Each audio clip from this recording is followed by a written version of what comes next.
Vamos a entrar a la enseñanza de hoy. La enseñanza de hoy es una enseñanza bien bonita. Usted que está por internet, búsquese su Biblia, haga sus apuntes, porque así es que aprendemos.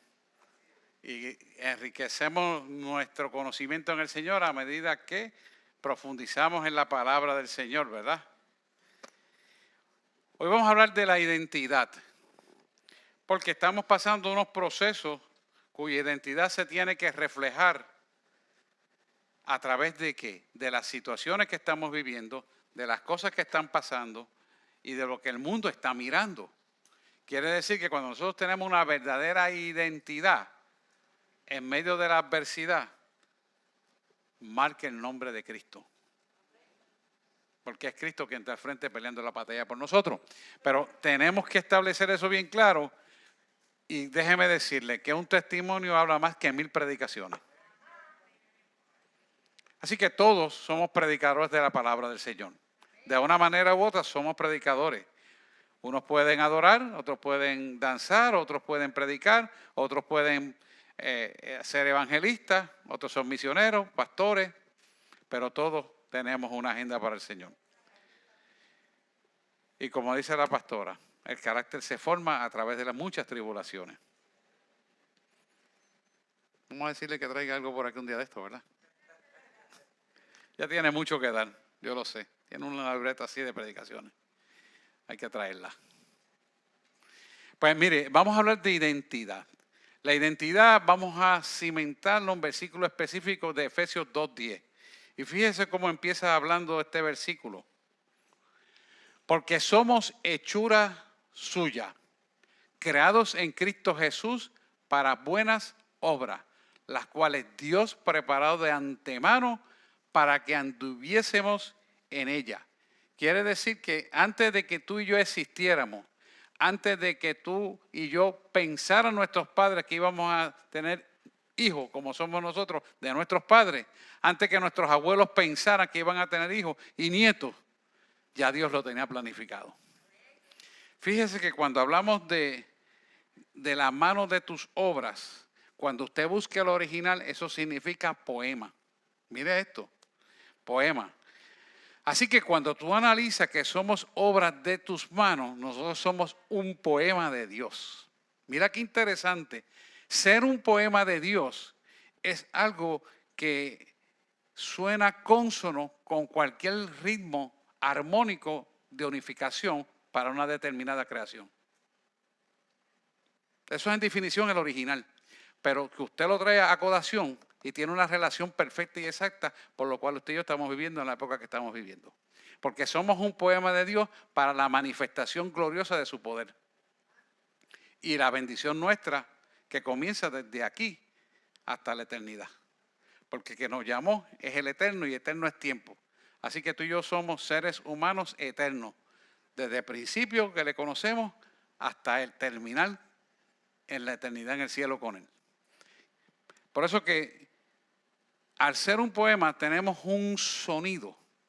Porque los poemas, si ustedes se dan cuenta, todos tienen un ritmo armónico que va junto con la dimensión que está escrita en ese poema. Cuando Dios nos crea a nosotros, siendo la mano de sus obras un poema que somos nosotros junto con la creación, tiene un ritmo, tiene un sonido armónico. Y déjeme decirle esto, en medicina bioenergética nosotros estudiamos todos los órganos y la constitución de las células de cada órgano, y cada célula de cada órgano en particular en conjunto forman un sonido. De cada órgano en particular. Eso es música. Pero yo se lo doy a partir de vista científico, de bioenergético, porque uno tiene que medir los mitocondrias de cada órgano en particular, y cada grupo de mitocondrias, sea el del hígado, del corazón, del páncreas, del intestino, del cerebro y diferentes partes del cerebro, tiene un sonido diferente. Por eso la definición hebrea no está así porque sí, sino tiene una realidad de especificidad. Somos un poema de Dios. Alaba al Rey si puede. Y ese poema tiene un ritmo, ¿verdad? Un ritmo armónico que va consono con la creación, donde Él estampa el DNA de su creación. Parece confuso, pero no es nada confuso, es real. ¿Por qué? Porque ese DNA espiritual que tú y yo tenemos es lo que nos hace ser armónicamente unificados con el Creador a través del Espíritu Santo, que es el sello de la promesa. Fíjate cómo Dios es tan perfecto. Porque usted escucha la voz de Dios y la siente aquí, pero realmente la estamos sintiendo en nuestra mente, la estamos conociendo en nuestra mente, pero Él está hablando a nuestro corazón. Por eso la Biblia habla del corazón, porque ahí es donde está la armonía de la paz para poder escuchar a Dios. Y nosotros tenemos que saber que esa paz es cuando Dios nos habla a nosotros en lo que la Biblia habla del silbido apacible. Ese silbido apacible es una armonía de sonido donde hay paz en nuestro ser. Cuando usted pone determinados ritmos musicales, o incluyendo la adoración, usted siente una paz que sobrepasa todo entendimiento humano. ¿Por qué viene eso? Porque estamos diseñados para adorarle a Él. Esa es la realidad. Pero cuando entramos en esa dimensión, entonces encontramos el sitial perfecto de la comunión con Él y Él está hablando en ese silbido apacible. Por eso yo insisto mucho que cuando oremos en el sitio acostumbrado, de la forma acostumbrada, y apaguemos los celulares, y apaguemos las tabletas, y los televisores, y los radios y todo eso. Porque en ese silbido apacible está una armonía que es no consona con la del mundo. Y si usted deja el celular prendido, va a venir una armonía que no es consona con Dios a sonar. Eso no falla. Eso no falla. ¿Por qué? Porque el enemigo sabe que nosotros somos el poema, la armonía de sonido del conjunto de la creación dado por Dios a nosotros. Amén. Ahora bien, ¿por qué en ese silbido apacible todo se detiene? Es decir, cuando Dios te habla en ese silbido apacible y tú ves que es como si tú estaras en un vacío donde más nada se escucha más que lo de Dios. Eso es un momento especial, escuchar lo que Dios quiere hacer en nosotros. Y es porque la misma creación que está alrededor tuyo se detiene todo ante la presencia del Señor para poder Dios manifestarse contigo claramente en lo que tú tienes que hacer. Cuando tú entras en esa dimensión, puede parecer que estás orando 5 o 10 minutos y a lo mejor llevas 2 horas orando. Eso es así. Y eso es importante que lo conozcamos y lo practiquemos, porque ahí es donde Dios se mueve con autoridad y poder. Y estamos en los tiempos donde nosotros necesitamos ese silbido apacible y esa comunión con Él. ¿Por qué? Porque tenemos que saber todo lo que tenemos que hacer y cómo lo vamos a hacer, cuándo lo vamos a hacer. Y la razón es Él. Porque a veces nos ponemos a cuestionar y no entendemos, porque no es momento de cuestionar, sino de esperar.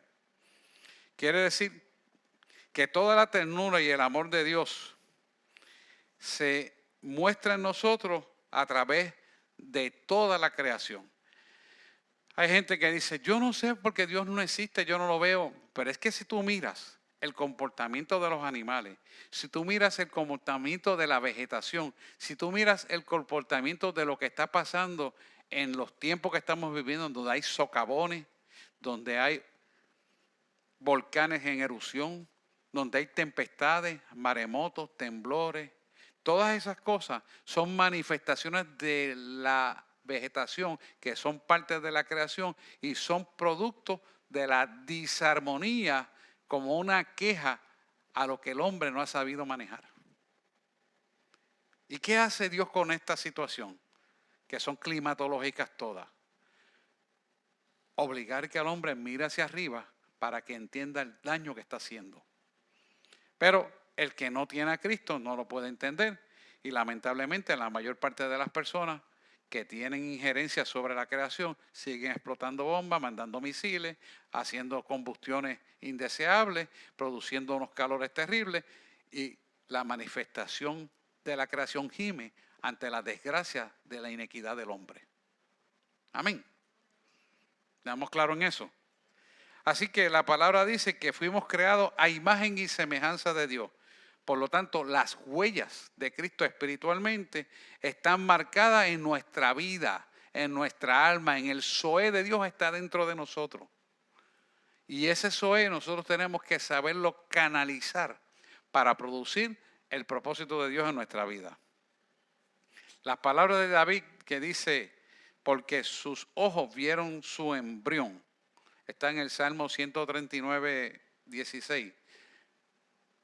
Lo dije al revés, ¿verdad? Bueno, lo estoy parafraseando. Mi embrión vieron tus ojos, le dice David al Señor. Y en tu libro estaban escritas todas las cosas que fueron luego formadas, sin faltar una de ellas. Qué interesante, dice, sin faltar una de ellas. Quiere decir que nosotros somos ese embrión, diseño de Dios, que permite una fecundación entre un hombre y una mujer para que el espermatozoide y el óvulo se encuentren en el tercio anterior de la trompa de falopio, que es la trompa uterina, para que baje al centro de la matriz en forma de un huevo fecundado, que puede ser un hombre o una mujer.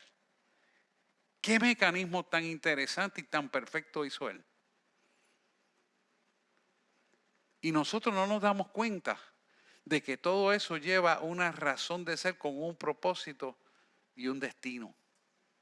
Y es de bendición para cada uno de nosotros. Porque queda mostrado su amor eterno desde el principio de la creación, cuando la tierra estaba desordenada y vacía y soplaba el Espíritu de Dios. Y por día se fue formando la creación. Y el séptimo día descansó. Interesante, ¿por qué descansa Dios en ese día? Que es el error que tienen doctrinalmente del séptimo día. Es porque Dios, ese séptimo día, es Dios. Para que le reconozca el mundo que eres Dios. Pero eso es todos los días. Porque 7 es Dios y 7 son palabras y 7 son los espíritus que gobiernan la tierra. Bueno, pero ese no es el tema. Lo importante es que sepan ustedes que ese es Dios. Entonces, interesante porque cuando usted permite que ese huevo fecundado entre un hombre y una mujer, permitido en la creación para multiplicarse, baje a las capas del endometrio de la mujer embarazada, de su útero, tiene un ritmo. Y tú dices, ¿cómo? Tiene un ritmo. Inmediatamente se fecundiza uno con el otro, comienza un nuevo ritmo de la creación. Y el hombre no entiende y trata de abortar lo que Dios ha puesto en la creación. Fíjese que eso tiene vida, inmediatamente el espermatozoide se encuentra con el óvulo, ¡pam!, se forma un huevo, tiene vida y tiene un ritmo. Alaba si puede. Dios es perfecto, hermano. Por eso es que somos el poema de Dios. Que el mundo no lo entienda, esos son otros 20 pesos, pero usted y yo lo conocemos y escrito está. Y lo podemos probar científicamente. Porque la medicina bioenergética exactamente tiene que ver con ese conocimiento del latido celular. Así que la palabra que dijo David en el Salmo 139, mi embrión vieron tus ojos y tus libros estaban escritos todas aquellas cosas que fueron formadas sin faltar una de ellas. Quiere decir que lo primero que Dios hizo en la creación es un sonido para emitir palabras de creación y es un sonido para emitir palabras de creación cuando un óvulo y un espermatozoide se unen en la matriz de una mujer. Ese sonido es armónico, lo que vuelve a recalcar otra vez que somos un poema de Dios. Así que cuando estamos en el vientre materno empezamos a reconocer a nuestro Creador. Y por eso es que David en este salmo dice, mi embrión vieron tus ojos y en mi libro estaban escritas todas aquellas cosas que fueron formadas sin faltar una de ellas. Ahora usted me va a preguntar, ¿y por qué esto es así? Esto es así para Dios demostrarnos a nosotros el amor que Él tiene desde la eternidad hasta la eternidad. Quiere decir que eso incluye los 3 tiempos que tú y yo vivimos en el tiempo presente existencial, que es desde un principio hasta el futuro de nosotros. Quiere decir desde la eternidad hasta la eternidad. Eternidad es tiempo y tiempo es Dios. Amén. Entonces, cuando entramos en esa profundidad nos damos cuenta cuán perdido está el mundo, cuán equivocados están. Y lamentablemente no quieren escuchar. Mire, esto es importante. Dios nunca desiste de la intención premeditada, escueta, hecha para cada uno de nosotros. Dios es un Dios de palabras y lo que Él promete y hace, Él lo cumple. Pero va a depender del hombre para que esa palabra se cumpla. Lamentablemente, vivimos en un mundo donde el aborto está legalizado y la gente lo aplaude, pero es un gravísimo error. En cualquier etapa, un aborto es un asesinato. Y óigalo bien, pues se lo estoy diciendo claro y se lo puedo probar científicamente. No es eso que si después de hasta el tercer mes, hasta el cuarto mes, no. Es un asesinato. Porque eso tiene vida una vez es concebido. Punto y se acabó. ¿Cuál es el propósito que Dios tiene con esto? Desarrollar una relación íntima con cada uno de nosotros. ¿Cuál es la idea fundamental de todo esto? Primero, tenemos que entender para lo que fuimos creados. Por lo tanto, el diseño de Dios en primera instancia es que en cada uno de nosotros sepamos para qué fuimos creados. Tú no fuiste creado por una casualidad que aquella mujer se encontró con el hombre y en una noche buena tuvieron relaciones y naciste tú. No, Dios tiene propósito con todo y eso. Dios tiene propósito con todo, porque para Dios no hay nada sorprendente ni sorpresivo. Por lo tanto, cuando tú te encuentras con una identidad con tu Creador, no importa tu proveniencia, de dónde tú hayas venido, Dios miró tu embrión con los ojos de Dios. Miró tu embrión, miró a ti, mujer, o a ti, hombre. Te vio. ¿Por qué? Porque te ama. Y eso es algo bien importante. Entender que no importa tu procedencia, Dios te ama. Porque eres parte de la creación, eres el poema de Dios. Otra cosa importante que tenemos que saber es saber que la verdadera identidad no es lo que tú estudiaste, no es el dinero que tú tengas, no es las profesiones que tú tengas, no es las habilidades que tú tengas, sino es conocer a quien te creó. Eso va a aclarar todos los complejos, todas las dudas, todos los miedos, todas las angustias, todas las situaciones emocionales que el mundo te sembró van a ser quitadas y hechas nuevas por tu Creador. A medida que le conoces a Él, formas el carácter correcto por medio de las pruebas. De manera que las pruebas van a obligar que tú mires hacia adentro para que lo que no sirva lo botes y entres en las cosas nuevas que Dios quiere, que son eternas. Porque Él te amó desde la eternidad hasta la eternidad. Amén. Tercer punto importante. Saber que somos hijos y coherederos juntamente con Cristo y herederos con nuestro Padre Celestial. Quiere decir que nosotros finalmente somos herederos porque somos raíz insertada de la promesa abrámica, desde Génesis hasta terminar en Apocalipsis. Si nosotros somos raíz insertada abrámica, como dice la palabra de Dios, no importa que tú seas gentil, no tienes que ser judío. Eres salvo cuando te relacionas con Él. Eso nos da a nosotros una seguridad de que Él está presente en medio de cualquier adversidad y de que Él peleará la buena batalla por nosotros en cualquier momento que sea necesario pelearla. Y casi todos los días lo hace. ¿Por qué? Porque a veces nos guarda y nos cubre sin que nosotros nos demos cuenta de que Él nos está guardando. Él está ahí guardándolo. Y nosotros no nos damos cuenta. Muchas veces nos cambia la ruta del camino y es porque Él quiere que no vayas por esa ruta porque ahí va a pasar un accidente o va a pasar algo. Tú dices, ay, mira, yo que iba a coger por ahí, cogí por acá. No es casualidad, es causalidad, porque los hijos de Dios son guiados por el Espíritu de Dios. Y eso es importante.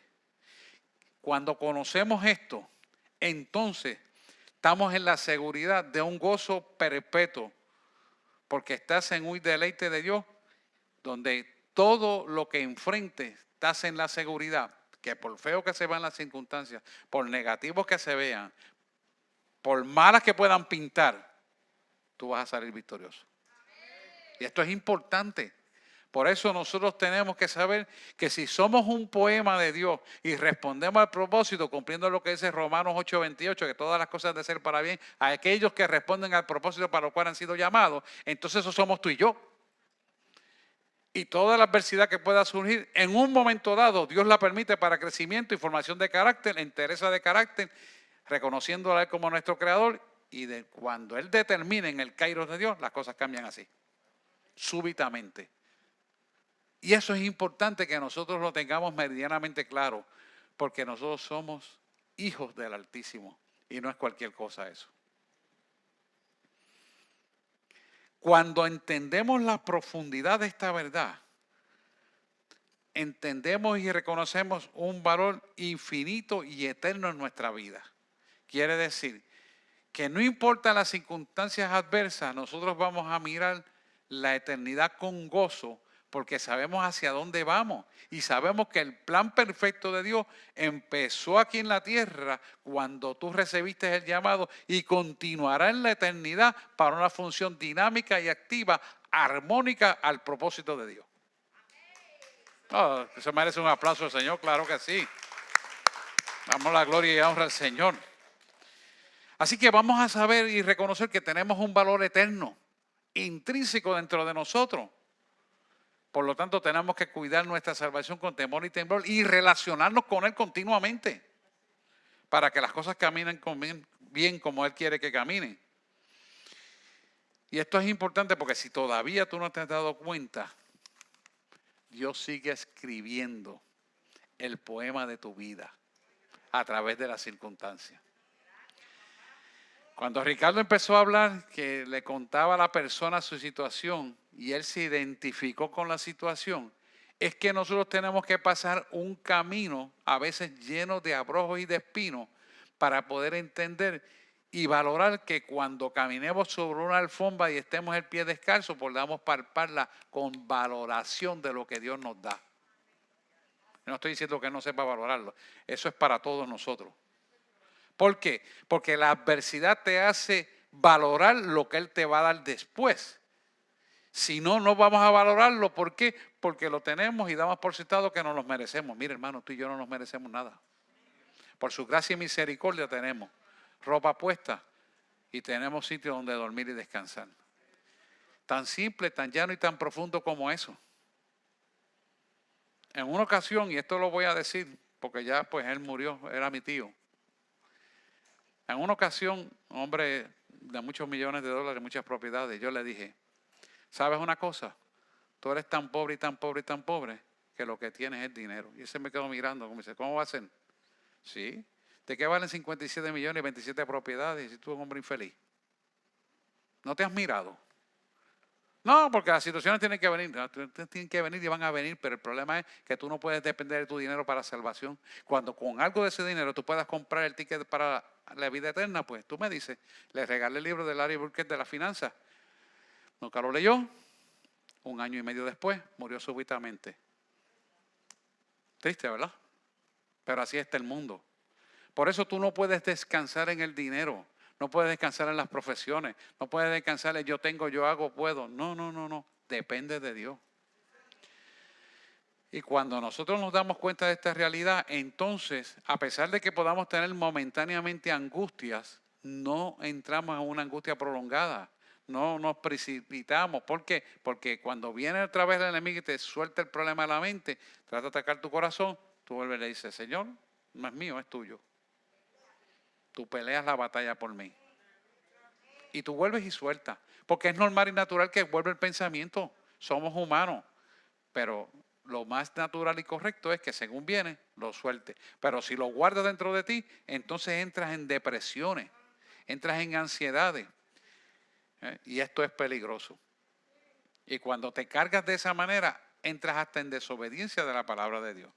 Por lo tanto, cuando viene esa situación, tú las pones en la mano de Dios, tú haces lo que es correcto y lo que no se puede hacer, que es imposible, Él lo hará, porque Él es soberano Dios.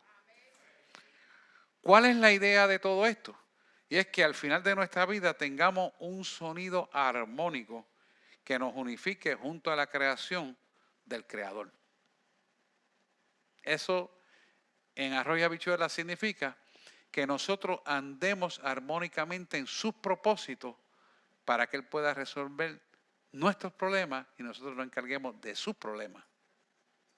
Ese es el sonido armónico de la creación en Cristo Jesús, que es la disarmonía que hay en el mundo afuera, que es todo lo contrario. Allá afuera lo que hay es una pelea de tigres y burros y de patás. El que pueda más, el que robe más, el que haga más, el que mande más. Pero realmente en Cristo Jesús no es así. Cuando nosotros respondemos a esos propósitos, entonces tenemos deseo de servir. Y Él dice en su palabra claramente que quiera ser primero en este reino, sea siervo mío, sea siervo, sirva. Y usted va a decir, wow, pero no entiendo. Sí, porque cuando tú sirves, estás haciendo la obra de Él, tú te encargas de los problemas que Él te pone de frente para ayudar, pero Él se encarga de los tuyos. Y eso hace una diferencia. Él abre puertas donde están cerradas, pone agua en medio del sequedal. Y esto es importante que lo entendamos, porque a veces nos preocupamos por las cosas más de la cuenta de lo que debía de ser.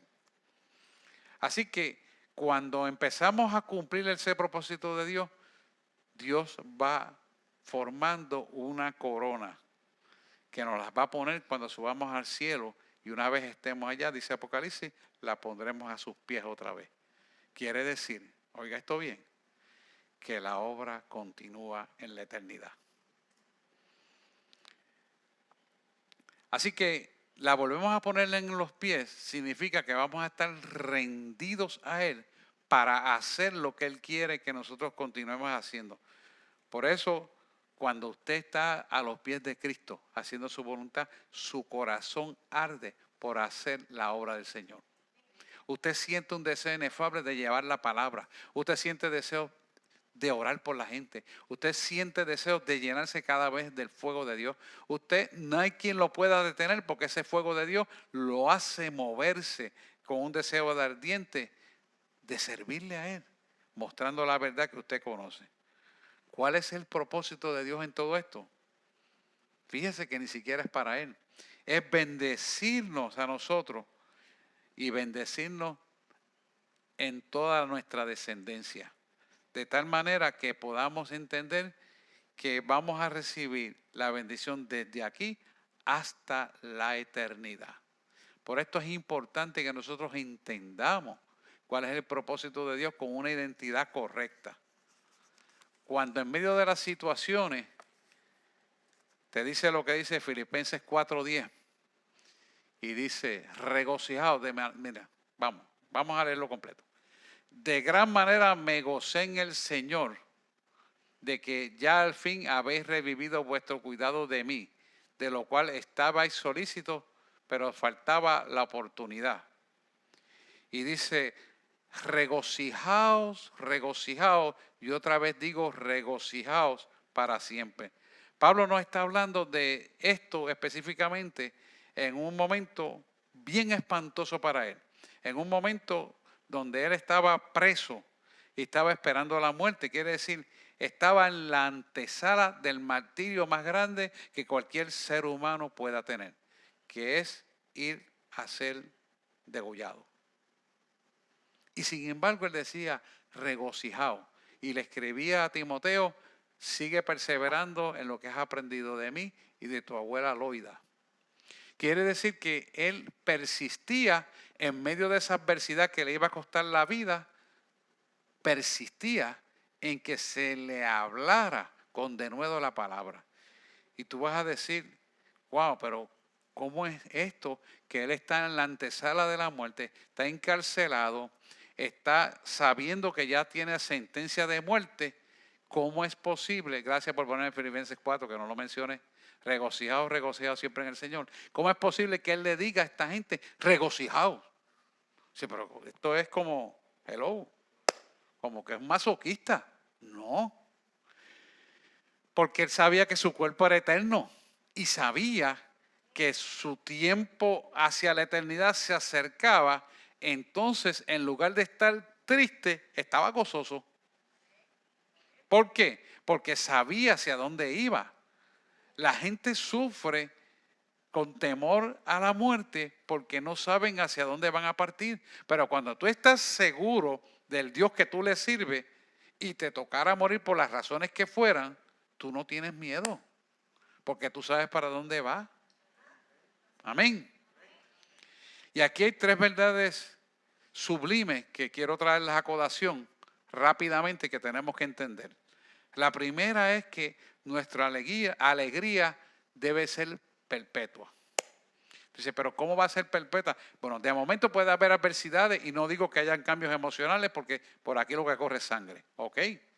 Pero una vez te das cuenta y ya tienes la respuesta porque dialogaste con Dios, entonces entra en el plano de regocijaos. Y mire, le voy a entrar una parte científica qué significa esta palabra regocijado. Mire esto. Una de las cosas importantes de nuestra función natural y fisiológica que hizo Dios en su creación es que cuando tú y yo nos regocijamos, nos reímos. Y cuando, oiga esto bien, cuando nos reímos, todas las células se energizan y crean un sistema potente inmunológicamente. Oiga esto bien. Por eso una de las terapias psiquiátricas que se usan en Alemania, de donde viene la medicina bioenergética, es reírse. Dice, qué loco. Sí. Será loco para los que no entienden, pero es una realidad que Dios lo dejó escrito. Regocijado significa gozarse y reírse. Cuando tú tienes la adversidad y tú te ríes, oiga esto bien, las células se separan y se energizan tanto que mantienen una distancia. Y al mantener esa distancia hace que la energía que está a nivel del mitocondrio celular, que es la unidad energética de la célula, se fortalezca automáticamente y no has comido nada. ¿Sabrá Dios lo que está diciendo? Aquí usted puede unir la parte científica, porque yo hice medicina bioenergética en Alemania, pero ahí usted puede unir la parte científica con la parte teológica. ¿Cuánta razón tenía Dios en decir lo que dice? Regocijaos, regocijaos. Y otra vez digo, regocijaos otra vez. Porque eso es para mi pueblo, dice el Señor. Interesante, ¿verdad? Y nosotros a veces no nos damos cuenta. O sea que cuando Él dice regocijaos, no es una opción, es un mandato. Y nosotros tenemos que buscar esa forma para que los resultados que Dios tiene para nuestra vida sean armónicos a su propósito. Fíjese que todo tiene una exactitud y una razón de ser. No es porque sí, no es por capricho. Lo que pasa es que nosotros tenemos que entrar en la profundidad para conocer esto y adquirirlo para nosotros. Porque ese es el propósito. Así que si es un mandato hasta de salud, es un mandato para la relación y es un mandato para confesar nuestra bendición en medio de la adversidad. Escuche, la tristeza prolongada es el problema del pecado. No es porque de momento podemos ponernos tristes emocionalmente, pero permitir que esa prolongación de la tristeza se perpetúe en nosotros es un pecado, lo denuncia la palabra como tal, y usted me va a decir por qué. Mire esto. Cuando usted se queda triste por mucho tiempo, hay una aglutinación de las células rojas dentro de nuestro torrente sanguíneo y esa aglutinación produce un estado de depresión mental. Y la depresión mental no te deja pensar con claridad y quien se mete almáticamente en tu vida son las tinieblas. Por eso usted ve que la persona que se va a quitar la vida empieza por ansiedad, de ansiedad pasa a depresión, de depresión empieza con los instintos suicídicos. Y esa es la clave. Pero cuando él te dice regocijaos, y otra vez digo regocijaos, eso desaparece. ¿Qué pasa? Al separarse las células rojas, hay una sustancia que se llama dopamina y la dopamina aumenta. Y todas las otras hormonas epinérgicas aumentan en nuestro sistema y aunque las circunstancias sean negativas, nosotros estamos en gozo. ¿Y qué pasa? Espiritualmente nos afirmamos en que Jesús fue a la cruz, murió y resucitó y Él dijo que volvería. Y nosotros lo vamos a recibir. Amén. Dale un aplauso al Señor. Por eso vuelve a decir, y otra vez os digo, regocijaos. Pero si no estamos en la actitud correcta, en la comunión correcta, en la intimidación en la intimidad con el Señor correcta, entonces somos intimidados a la negatividad y nos deprimimos, nos entristecimos y el enemigo toma ventaja. Y Dios no puede estar ahí. Por eso digo que es un pecado entristecerse por tiempo prolongado. ¿Lo dice la palabra? El gozo en nosotros no debe depender bajo ninguna circunstancia nuestro gozo no debe depender, vuelvo a retomar otra vez, es nuestra fortaleza, pero no debe depender de las circunstancias. Porque si nosotros vamos a depender de las circunstancias para tener gozo, entonces sería muy poco el gozo que tendríamos. Porque hoy esto salió bien, pero mañana salió 5 cosas mal. Porque el mundo está diseñado, Satanás lo ha diseñado, para perpetuar un daño contra toda la creación de Dios. No solamente contra el hombre y la mujer, sino contra todo lo que es creación de Dios. Y nosotros no podemos poner nuestros ojos en esas cosas, sino en las cosas de Cristo. Por eso es importante un discernimiento de espíritu y mirar que todo lo que ocurra a nuestro alrededor sea para fortalecernos a nosotros. Y entonces cuando nosotros nos fortalecemos sabiendo lo que está pasando es para engrandecer su nombre, entramos en un gozo supremo porque sabemos que esto tiene tiempo de caducidad. Que ahorita él lo estaba diciendo. Las circunstancias adversas, los procesos que el mundo tiene que pasar, el bioterrorismo que se ha desarrollado, ¿sabes qué? Tiene tiempo de caducidad. Eso no es perpetuo. Por lo tanto, tú y yo somos seres eternos que tenemos eternidad. Y esa eternidad nos da a nosotros la calidad de vida sustantiva para mantenernos un gozo perpetuo. Y otra vez digo, regocijaos. Significa hacerle frente a la vida con todas las tensiones físicas, emocionales, con todos los episodios espirituales que podamos tener, regocijaos. ¿Por qué? Porque el gozo proviene del que venció el imperio de la muerte, que es Cristo Jesús, Señor nuestro, que vive en nosotros a través del Espíritu Santo. Y si Él venció la muerte, ¿cuántos problemas tú podrás enfrentar que Él no pueda vencer? Y tú dices, pero ¿lo hará conmigo? Sí, lo hará contigo porque Él murió por ti, por mí. Y lo demostró siendo limpio, puro y sin mancha, sin ningún pecado. Se trepó en esa cruz, cargó la propia cruz y aceptó la crucifixión. Y la aceptó antes de que el hombre le hiciera en Getsemaní, cuando el Padre le dio la orden. Porque Él murió en Getsemaní.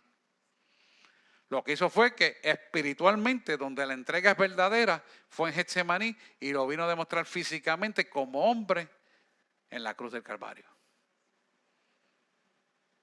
Ahí no queda duda de que Él era todo Dios y también todo hombre. ¿Por qué estoy diciendo todo esto? Porque hay una doctrina por ahí que es un disparate que yo no voy a repetir. Entonces, tenemos que entender meridianamente claro que Él era todo Dios y todo hombre también.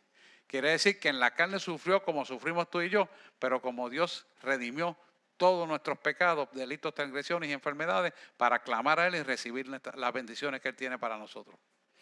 Es importante eso que lo entendamos. Nuestro desafío es regocijarnos en medio de las adversidades. Ese es el desafío. ¿Por qué? Porque es el reto que va a determinar en la fe que vence al mundo. Dice la palabra, Santiago, que el justo vivirá por su fe. Y que la oración del justo puede mucho. ¿Por qué? Porque cuando tú y yo oramos, Jesús está a la diestra del Padre, porque adquiere un nombre que es sobre todo nombre, nombre en el cual todas rodillas se doblarán de lo que están en los cielos, en la tierra y debajo de la tierra, y declararán que Jesucristo es el Señor. Entonces, cuando tú dependes de Él, porque tu fe está cimentada en una verdad absoluta, empezamos a ver señales, milagros, prodigios y portentos, porque estamos celebrando la victoria de Cristo Jesús. Pero entonces entra en el gozo nuestro. Y ese gozo no te lo puede robar nadie. Solamente tú se lo permites cuando tu mentalidad cambia a la mentalidad de hombre. Pero si mantenemos en la mentalidad de nuestro Creador, mirando al caballero de la cruz, mirando a aquel que murió por nosotros y dio su vida por nosotros y estuvo dispuesto a morir para darnos vida a nosotros cuando éramos inmerecedores de eso, Él hizo un mejor y superior pacto, como dice la palabra de Dios, para en virtud de eso darnos salvación y vida eterna y que podamos comunicarnos con Él en cualquier momento, en cualquier sitio y en cualquier circunstancia. Eso no lo tenía la gente antes. Antes de que Cristo muriera no lo tenía. Quiere decir que Él hizo un mejor pacto del que tenían anteriormente. Y te mandó el Espíritu Santo para sellarte con el Espíritu de la promesa. Así que la alegría de nosotros es Cristo con nosotros. No es la circunstancia, no es lo que te digan, no es lo que tú tengas, no es lo que te van a dar, no es lo que tú esperas, es Cristo Jesús en esencia. ¿Por qué? Porque la esencia del gozo, oiga bien esto, y esto sí que es bien importante, no es un sentimiento. Hello, psiquiatra, no es un sentimiento. El gozo no es una emoción. Qué duro, ¿verdad? El gozo es una persona llamada Jesús. Alaba si puede. ¿Por qué le puedo probar teológicamente eso, psiquiatra? Porque usted le puede dar el medicamento que le dé a la persona y usted no tiene capacidad para sanar la tristeza de esa persona. Podrá mejorar circunstancialmente, bioquímicamente, pero el verdadero gozo no está en la química de esas pastillas. La verdadera paz no está en las Valium, en las Xanax o en las Clonopin. La verdadera paz está en Cristo Jesús. Por lo tanto, el gozo y de nuestra bendición está en una persona llamada Jesús. Amén. Así es. Es importante esto. Nuestra alegría jamás nunca serán las cosas, sino la ausencia de los males. Y digo esto por la siguiente razón. Nuestro gozo es la ausencia de los males, porque ante la presencia de Dios no puede estar ningún mal. Por eso cuando Él fue a la cruz del Calvario y dijo, consumado es, quiere decir, ya le gané a todas las potestades, las exhibí públicamente, triunfé sobre ellas en la cruz del Calvario y dije, consumado es. Consumado es quiere decir, vencí todo en virtud y en favor de mis hijos que me van a conocer en el tiempo de ellos. Pero ya yo los reconocí. Dárselo al Señor. Claro que sí.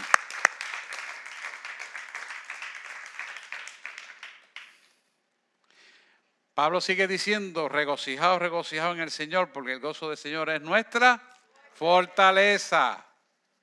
El Salmo 116, 11. Dice, me mostrarás la senda de la vida y en tu presencia hay plenitud de gozo. Delicias a tu diestra para siempre. Wow, delicias a tu diestra para siempre. Esto es fundamental que nosotros conozcamos esto. La senda de la vida es el camino desde el principio hasta la eternidad. Y esto es importante que lo entendamos, porque la senda de la vida es el camino que Él ha provisto para cada uno de nosotros. Yo quiero decirte que todas las circunstancias que nosotros vamos a pasar, caminando, cumpliendo lo que dice Romanos 8:28, todas las cosas de ser para bien, aquellos que responden al propósito por el que han sido llamados, entramos en una programación donde Él tiene el control de la programación, no nosotros. Pero nosotros dentro de esa programación que tenemos dificultades, vamos mirándolo a Él para que Él determine lo que va a pasar dentro de las circunstancias del plan perfecto que Él creó para nosotros. Amén. Cuando nosotros caminamos en ese plan, y no importa lo que suceda, no estamos peleando, ni refunfuñando, ni quejándonos, sino haciendo lo que Él dice que hay que hacer, entonces, vuelvo, digo, regocijaos. ¿Por qué? Porque lo que va a demostrar que tú realmente pasas la prueba y no te cuelgas, es que en medio de la tribulación, en medio de la adversidad, en medio de la senda dificultosa, tú vas gozando en el Señor y alabándole a Él. Por eso Él dice, alabarme y alábame otra vez, y alábame otra vez. Regocijado, regocijado, y vuelvo digo, regocijado. Fíjense que cuando te dice la segunda oración de este versículo 11 del Salmo 16, ¿verdad? 16. En tu presencia hay plenitud de gozo.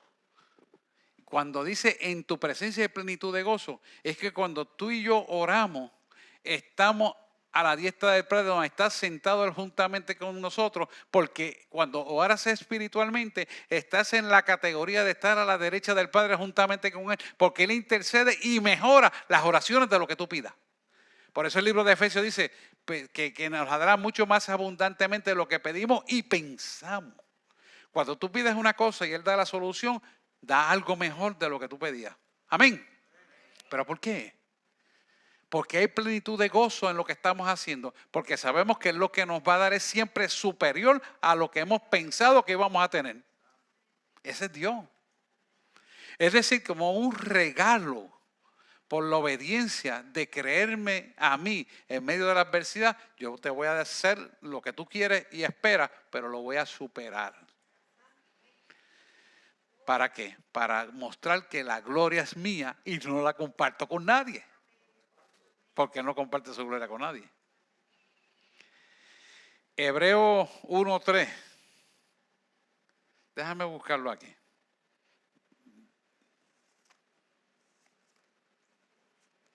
Hebreos 1:3. Déjame buscarlo aquí también.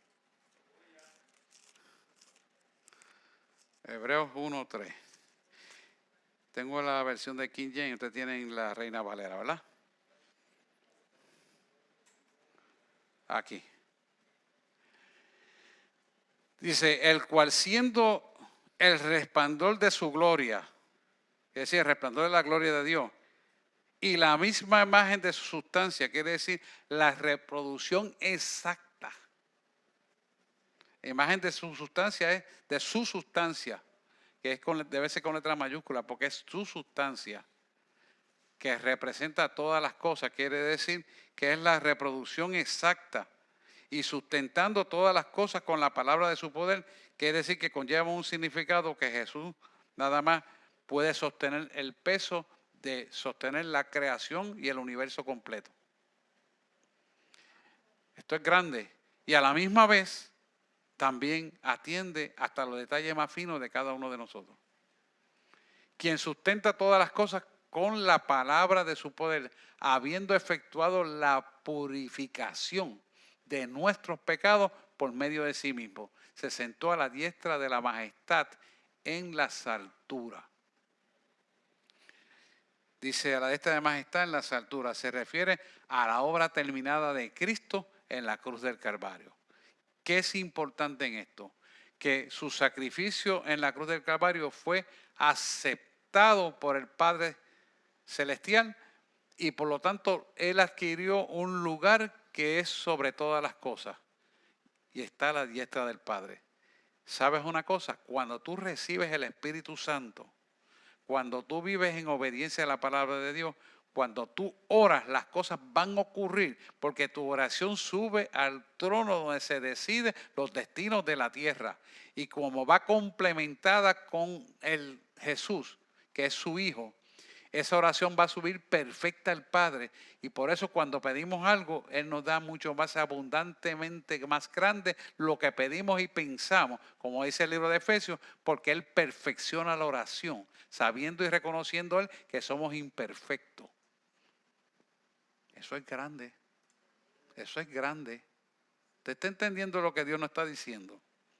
Que cuando nosotros pedimos, y por eso Él te dice, pide en grande, es porque Él quiere darte algo superior. Pero déjame decirte algo, cuando la guerra arrecia fuerte, es cuando la victoria es más grande.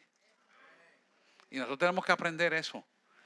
Porque a veces nos empezamos a quejar y empezamos a protestar y a pelear y empezamos a perder sueño, empezamos a angustiarnos. Y Él no quiere eso. Él quiere que descansemos.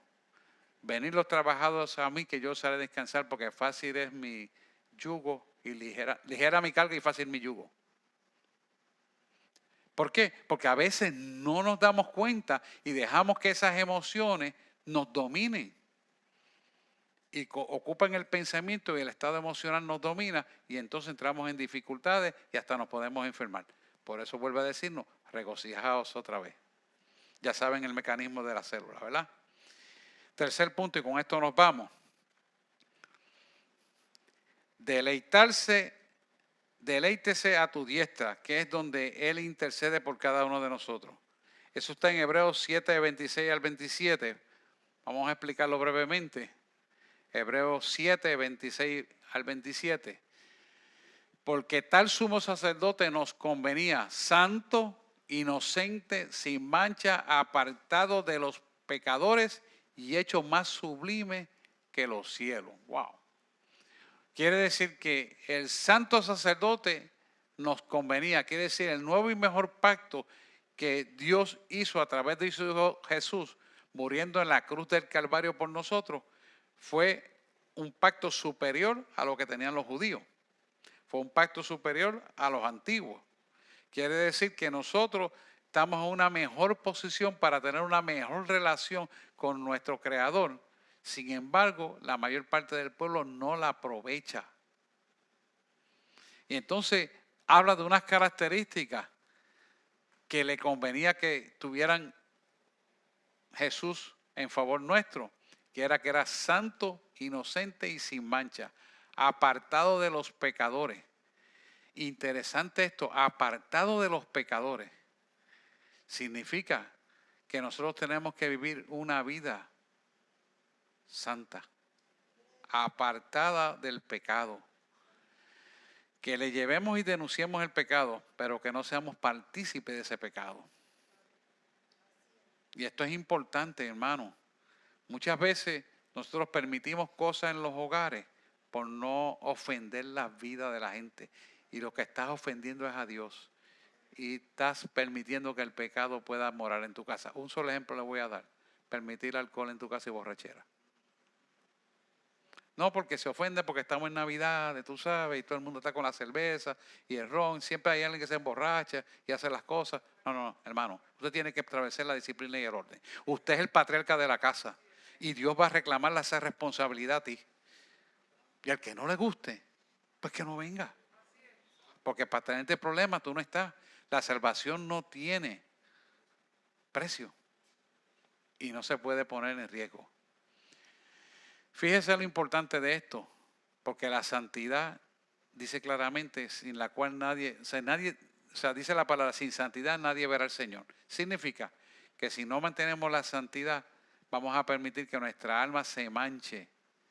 Por lo tanto, ya no somos inocentes porque conocemos la verdad y vamos a permitir esas manchas. La palabra dice claramente que viene a buscar una iglesia limpia, pura, limpia y sin mancha. Quiere decir que almáticamente estemos correctos delante de Dios.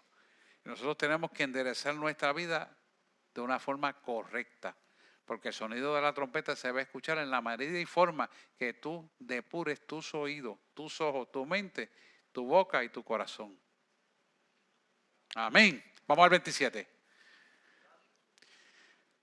Que no tiene necesidad cada día, como aquellos sumos sacerdotes, de ofrecer primero sacrificios por sus propios pecados y luego por los del pueblo, porque esto lo hizo una vez para siempre, ofreciéndose a sí mismo.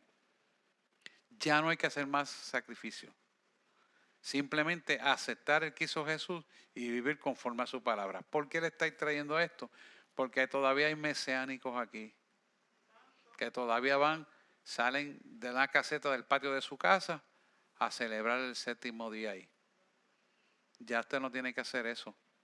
Usted puede quedarse en su casa, en un war room de oración y estar ahí continuamente orando para lo que el propósito de Dios quiere con su vida.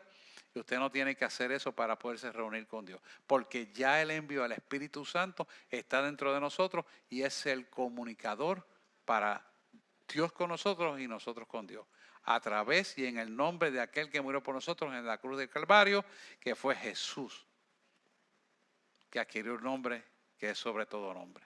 Amén. Así que nosotros tenemos, y con esto cerramos, una identidad en Cristo Jesús que no tenemos por qué dejarnos empañar, sentirnos que valemos menos que nadie, sentirnos que estamos acomplejados, sentimos que Dios no nos escucha. Todas son falacias del mundo que el mundo trata de sembrar para que tú tengas distorsión en la comunión con Dios. Nada de eso es verdad. La realidad es que hemos sido comprados a precio de sangre y lo que Él pagó por cada uno de nosotros, nadie más lo puede imitar.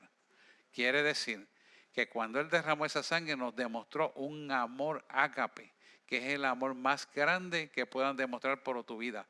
Sabes que por más que tú y yo amemos al Señor, nunca vamos a poder llegar a demostrar ese amor ágape. ¿Sabes por qué?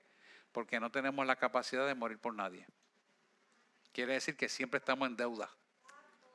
Alaba si puede. Y si siempre estamos en deuda, lo menos que podemos hacer es responderle a Él correctamente, como dice su palabra, y buscar todos los días relacionarnos con Él. Y Él asegurará que todo lo que usted haga le será prosperado. Amén. Le damos un aplauso al Señor y vamos a orar. He tenido que dar esto corriendo porque mira la hora que es. Amantísimo Dios y Padre Celestial, te doy gracias en esta noche, Señor, por cada uno de tus hijos. Te pido que tú le guardes, que tú le prosperes, que tú, Señor, le hables a solas contigo en ese silbido apacible, de tal manera que ellos puedan caminar en el poder y la autoridad suprema tuya, y que todo obstáculo, Señor, que ellos tengan, ten claro que caminando en tu voluntad, ellos vencerán.